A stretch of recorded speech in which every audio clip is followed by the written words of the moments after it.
Well, this is the 7th week Corvallis Tidbits has instituted the Week in Review video. I did send out a press release yesterday and today, and to this point I've had a great response. What I'm trying to do is to present a weekly news format in video form for Corvallis and the Mid-Willamette Valley. So if you have anything of interest that you'd like to have published, send it to email joe@corvallistidbits.com. Well, this week, what you're going to find in this video, a little something about the Boys and Girls Club, something about public participation, something about the Beavers baseball team, something about economic development, and of course, something about politics. This week's program is sponsored by Smart Bookmarks, when reading real books still matters to you. Available at smart-bookmarks.com. Monday evening, the Economic Development Commission met on the OSU campus at the International Learning Center. Within the context of economic development, there remain some issues. Some of the same concerns are how do you keep and retain businesses and jobs in Corvallis and in the Mid-Willamette Valley.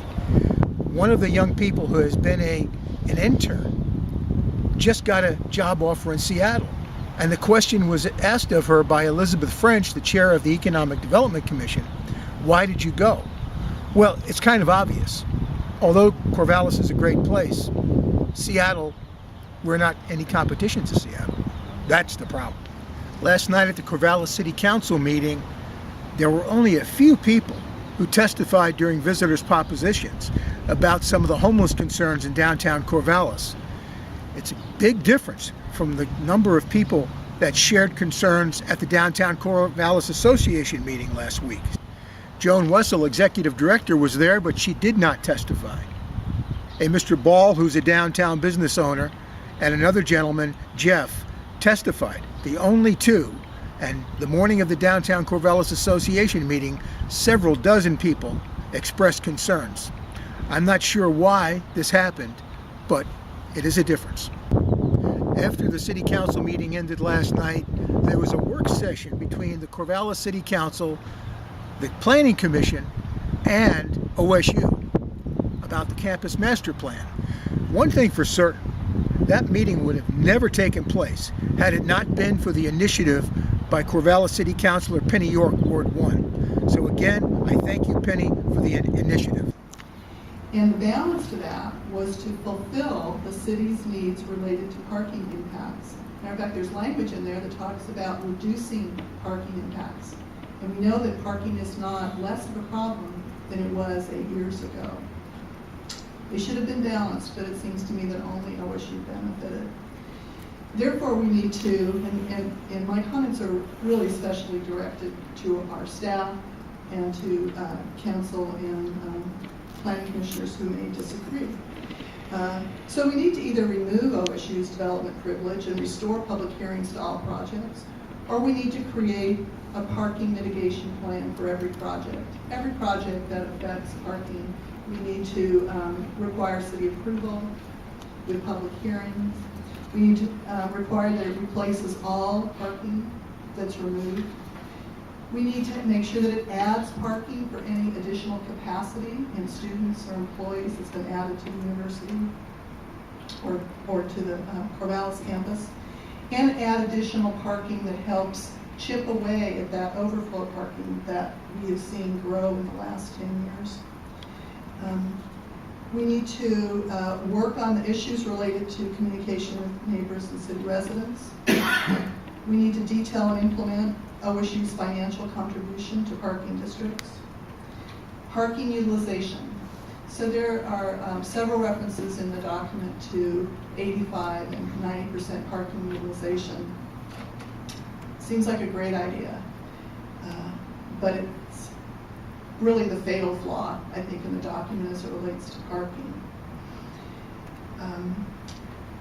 It has not reduced overall parking because OSU has the ability to make parking on campus undesirable by location, cost, and the effectiveness of the shuttle and other supports.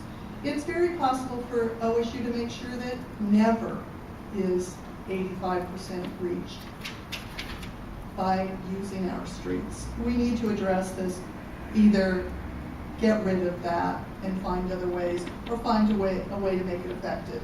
But again, I go back to the issue, that meeting last night would have never taken place had it not been for the initiative by Penny York. We need more of this from council, equal basis with OSU. Thursday morning, the Boys and Girls Club of Corvallis was a busy place. About 400 local business people and citizens were in attendance at the Boys and Girls Club annual breakfast. They were celebrating the entire process of the Boys and Girls Club, all the good work they do. Of course, I'm including a few photos and some video from Corvallis Tidbits, but there are also a couple of photos sent to me by Dick Thompson from the Boys and Girls Club. Thanks, Dick, for your photos. Captain Dave Hensley, president-elect of the board of the Boys and Girls Club, opened up the program. The keynote speaker, Dr. Will Keim, was quite good. He was just simply outstanding. He brought some perspective to the whole issue of the youth of America and how we need to invest now rather than later. Stop. Thursday, I also attended the Corvallis Senior Center. There was a Corvallis Economic Development Commission, Tom Nelson and Amy Giron, joining with about 75 attendees, listening to economic opportunities from the Small Business Administration. There's money available for businesses. It's all in knowing how to go about to acquire it. So contact Tom Nelson and/or Amy Giron at the Corvallis Economic Development Commission. I attended the Public Participation Task Force meeting this morning, and there's some good news. Next Monday night, which is the 28th of April, put it on your calendar to attend the Public Participation Task Force meeting at the Corvallis Public Library at 7 p.m. You'll get a chance to have some input into all the work they're doing. It's important to Corvallis. Be there. Well, there was some excitement on Tuesday. There was a water main break downtown just across the street from the firehouse on 5th Street. About 800,000 gallons of water escaped into the city streets. These water pipes were installed about 1951. Being over 60 years old, the life expectancy, I'm told, is between 80 and 100 years. So it hasn't been determined yet why the pipes broke. Perhaps it was some stress fractures, I have no idea. However, water is supposed to be restored by Thursday evening. Well, this is Corvallis Tidbits at the Old World Deli on a Thursday afternoon, enjoying a beer. Some news on the Campus Crest decision by the Corvallis City Council. The final ruling has come down. The only opportunity now is for a challenge by local citizens to the Land Use Board of Appeals. And it looks like that's going to happen. Kevin Marley is spearheading the group, and they have until close of business May 13th to submit their challenge. Well, while I'm enjoying a little beer, I'm reading the Corvallis Advocate, and there's usually something quite interesting in it. This week there's a little piece on some 100-year-old businesses in Corvallis. Well, first there's Robnett's Hardware. I go there quite frequently. It's a good place to shop if you need some hardware. Then there's Blackledge Furniture, in business since 1901. And let's not forget the GT. The Gazette-Times has been around since 1909. Also, don't forget the 3rd annual May Day Solidarity Fair in Central Park. There'll be a number of labor unions, community organizations, and social justice groups in the park that day. That's May 3rd. Put it on your calendar. Well, it's time to cut the grass, but I want to tell you about the fact that there was a groundbreaking ceremony at the Toyota dealership in Corvallis this morning. Steve Jackson and his wife Barbara, they're investing millions in making Corvallis a better place for economic development.